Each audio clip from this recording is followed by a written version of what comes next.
Secret Service head Joseph Clancy is on Capitol Hill today testifying before the House Appropriations Committee. Although the hearing is on the Secret Service's budget, questions about the agency's recent mishaps, including that crash at the White House gate, are taking center stage. Let's listen in. Let's take you to Capitol Hill. And ensure that our employees receive the training they need to do their jobs effectively. This includes critical in-service training for our agents and officers, as well as ethics and leadership development. One of the biggest mission demands over the next 18 months will be associated with the campaign protection. With less than 2 years remaining before President Obama's term in office comes to a close, the Secret Service is preparing for campaign protection requirements similar to those of 2008, the last time no incumbent president ran for office. During every campaign, the Secret Service's budget temporarily grows to accommodate the surge in protection requirements. Of the $204 million requested in 2016 for campaign protection and campaign-related NSSEs, a total of $59 million simply reflects the anticipated time special agents in the field will work protection hours in support of the campaign. When people ask how it is the Secret Service can protect multiple candidates traveling between different cities and states in a matter of hours, I point to the special agents who serve in the field offices around the country. Without the support of highly trained special agents who have experience with investigations and protection, the Secret Service would be unable to handle the surges in protective operations associated with presidential campaigns, NSSEs, and other major events. Securing the 2 nominating conventions is one of the most expensive and challenging aspects of campaign protection. These high-profile NSSEs typically last 3 to 4 days and attract more than 50,000 participants each. The Secret Service begins work months in advance to plan and coordinate comprehensive security operations to identify and mitigate threats that could cause harm or to our protectees and our dignitaries, and to the general public attending these events. For example, to mitigate the risk of cyber attack on critical systems and key infrastructure that could adversely affect the security plans, special agents trained in the critical systems protection are responsible for securing venues that are increasingly automated and interconnected. To accomplish its cyber protection mission, the Secret Service recruits from within the agency's electronic crimes special agent program, specifically the computer forensics and network intrusion responder disciplines. Special agents trained in these areas are responsible for the successful investigations into many of the largest known data breaches in recent memory. Just last month, a Secret Service-led investigation resulted in the arrest and extradition of Vladimir Drinkman, a Russian national who will face charges that he allegedly conspired in the largest international hacking and data breach scheme ever prosecuted in the United States. Superior performance by men and women on the front lines begins with superior leadership. To that end, I have worked to open the lines of communication between the rank and file and their supervisors. I made significant changes in top leadership positions across the Secret Service to inspire a renewed focus on staffing, training, protective operations, investigations, and professional responsibility. I am in the process of restructuring the Secret Service's executive leadership to better leverage the experience of civilian professionals while allowing law enforcement personnel to focus on their core areas of expertise. With the support of the Department and the Congress over the next several years, I am confident that we can put the Secret Service on a path to success for many decades to come. Chairman Carter, Ranking Member Wardwell-Allard, this concludes my testimony. I welcome any questions you have at this time. Well, we thank you, Director, for that report. I want to start off with the 800-pound gorilla in the room. What happened the other night at the White House? You know, I was in the Ukraine on a fact-finding mission with a subcommittee of this body when we learned of this, and I called directly from the Ukraine immediately to my staff to find out what happened because it kind of knocked me out of my chair, considering the discussions you and I have had. Yes, sir. And first of all, I'd like you to give us the picture you think happened, because I think what was reported in the foreign press, at least, was it sounded like they crashed through a barrier, and the first thought was an iron gate or something like that, ignoring a crime scene tape in a state of intoxication. And inquiries further, it may not have been exactly that picture that we have. So I'd like you to give us a picture of what happened, and then I'd like to talk to you a little bit about the protocols that may or may not have been violated and what protocols are in place to cover the situation here. Alcohol is part of the stressful world that an awful lot of people live in. Outside my courtroom, there was a cartoon on the wall where the judge is addressing a young trial lawyer, and he says, "You need to know the most important two tenets of the law relative to trial work: caffeine by day, alcohol by night." It was meant to be a joke, but it's actually a tragic truth that in stressful jobs, those two become a major part of how people get through the day. But alcohol, as we all know, it messes up your judgment, and there got to be protocols that address this, and we have to deal with it because it's part of the life we have, and we are protecting the most important position on the face of the earth. That's your job. Yes, sir. Whoever sits in that White House, he or she are the most important person on earth politically in this world, with more power than anybody else, and therefore more enemies. So talk to me about what happened, and then let's talk a little bit about protocols. Yes, Mr. Chairman. On March 4th, 2015, our understanding is that two senior level special agents came to the White House. The initial reports, I did not hear of this incident until Monday. So this was on Wednesday night. I found out Monday. Once I found out Monday, and what I heard initially, the initial reports from an anonymous report was that, as you stated, two senior level special agents had crashed into the White House, and they were inebriated. I had not heard about that. I asked my staff if they had heard about it. They had not heard about it.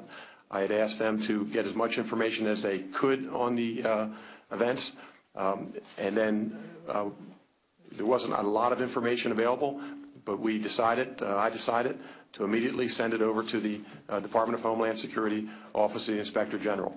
I thought it was very important that we have an independent investigation, that there would be no perception at all that we were involved, that we would not even start doing any interviews. We would give that case of that investigation to the OIG.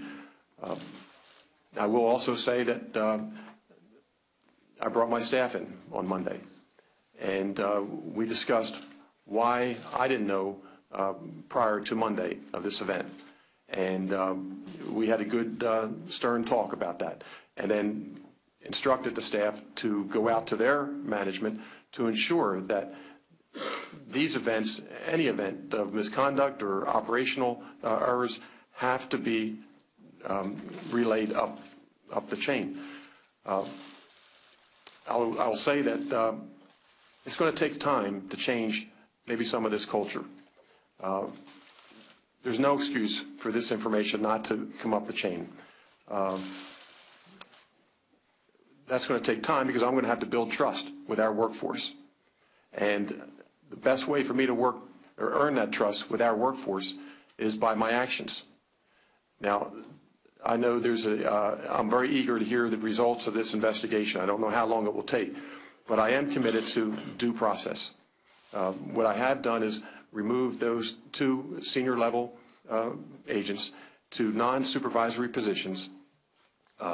Outside, they're not working at the White House. They're outside of their offices, and we will await the findings of the OIG. Well, let me ask you. On the issue of drinking, are there protocols set up to discuss the fact that, every one of your people are carrying a weapon? This is purely hearsay.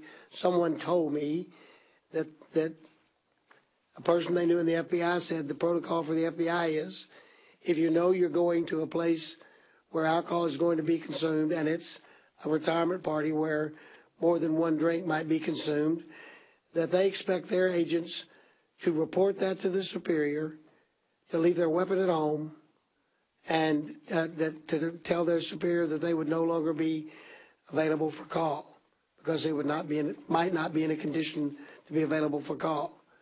Do you have any types of protocol? And I don't know if that's true or not. That's something that was told to me.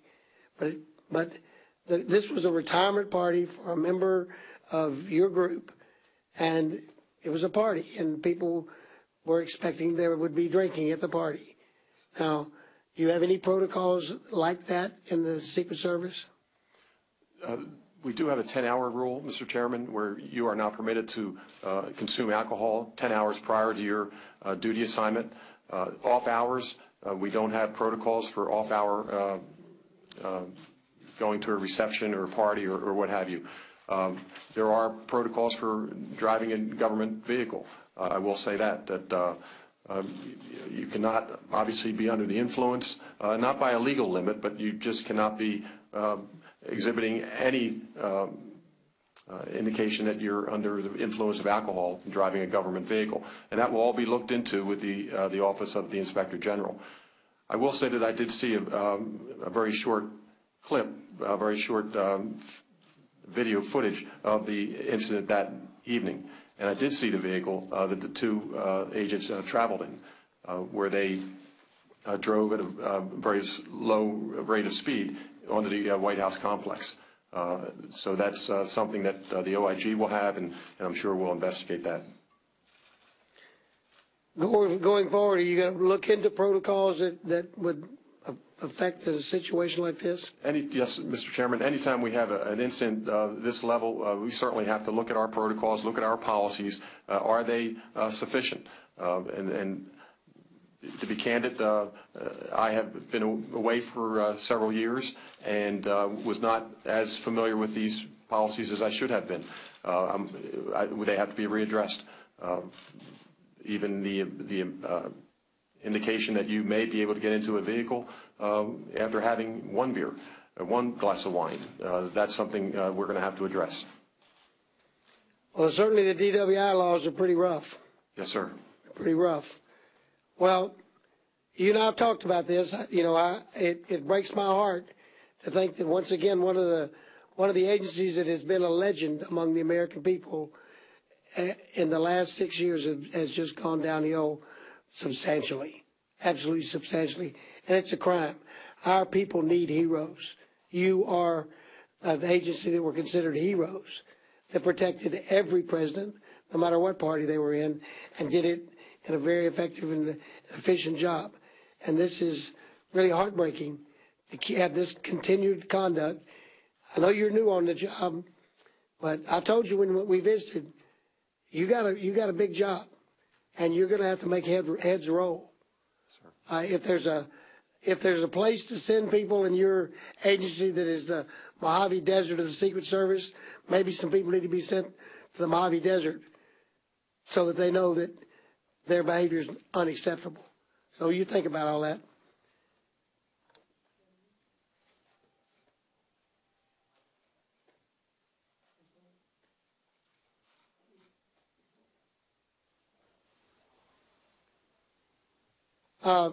Chairman's got plenty of hearings he's got to attend, so I'm now going to turn to the chairman for any questions he may have. Thank you, Mr. Chairman. I can't believe you did not learn of this incident from Wednesday when it happened until Monday. Why? What happened? Why did you not learn of this incident immediately? Yes, sir, and that's what we're trying to find out through, obviously, the Office of Inspector General. I don't care about the Office of Inspector General. God love them and good luck to them. You're in charge. Yes, sir. This is an administrative problem you've got, among other things. Why did you not get word from your subordinates about this incident for, 5 or 6 days? Yes, sir. Not knowing all the facts. First of all, you're right, Mr. Chairman. There's no, at the least of the description of these events, I should have still been informed of what transpired that evening. Anytime you have a senior level on the President's detail who is alleged to have even come through a secure area, as he did that evening, I should have been informed. And we're following up on that. And there will be accountability. And I know that our workforce is listening today. as we go through this hearing. And they're waiting to see how people are going to be held accountable. And this is my first test. And we'll wait for these facts to come out. We'll wait for that due process. And we'll go back through the reports that were written that evening. We'll go back through and the OIG will interview these mid-level supervisors and going up the chain. But, Mr. Chairman, you're absolutely correct. And I think part of this, again, goes to a culture of trust. Do you have the trust in your leadership that you can bring this to leadership's attention? And I've got to work to earn that trust, and I'm going to do that through my actions. Well, your actions, in my judgment, should be punishment, termination, firing people who have subordinated their command. You can't run an agency like this, for God's sakes, or any other agency, unless you have discipline in the ranks.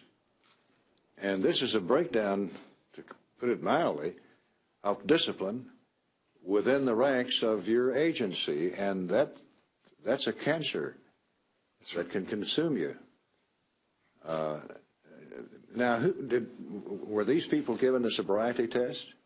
They were not, sir, to my understanding. Why not? Sir, I can't answer that. Who said not to do that? Sir, I can't answer that either. I don't know that those facts have been... Well, who discovered that this had happened? Sir, it was an anonymous email that first was published, and I want to say it may have been several days later. I don't have the facts on when that was released, that email, but typically in an event like that, there would be some chatter. There would be some discussion if it occurred the way it has been described. Well, who was the agent in charge at that time at the White House? There is a watch commander. There's at a captain level who would have been in charge of the White House complex at that time, certainly during that incident with... Who was that? By name, sir? Yes, sir. I believe it's Braun, sir. Bronson? Braun, B-R-A-U-N, and my staff can correct me if that is incorrect. He was the person in charge of the White House detail at that period of time. Is that correct? He is the second, yeah. Yes, sir. Did he report any of this activity to anyone else? No, sir. Have you talked to him? I have not spoken to him, sir. Again, as frustrating as it is for all of you on the committee, it is frustrating to me as well to have to wait to do this. Why do you have to wait? Sir, I don't want to interfere with this investigation. In the past, when we've seen investigations where different people have interviewed witnesses, stories are perceived differently, and I don't want to have any impact on that investigation. Have you asked Brown for a report on what happened? I have asked to see the report, and I have seen nothing that indicates any written report indicating that this event, as described, had occurred. What kind of barricade was it that they broke? Sir, it was it's an orange construction type barrel, which when the vehicle approached, initially it backed up because on 15th Street and East Street, which you may be familiar with, you may have come in sometimes at 15th and East Street. This orange barrel didn't allow the vehicle to go through. It was to the right of the bumper, so they nudged this barrel out of the way. The barrel did not fall over. They nudged it over. They moved up to the checkpoint where the officer typically would be positioned, and it appeared that they were showing their badges to go through the checkpoint. And then that's the extent of the video that we saw as they continued to progress forward.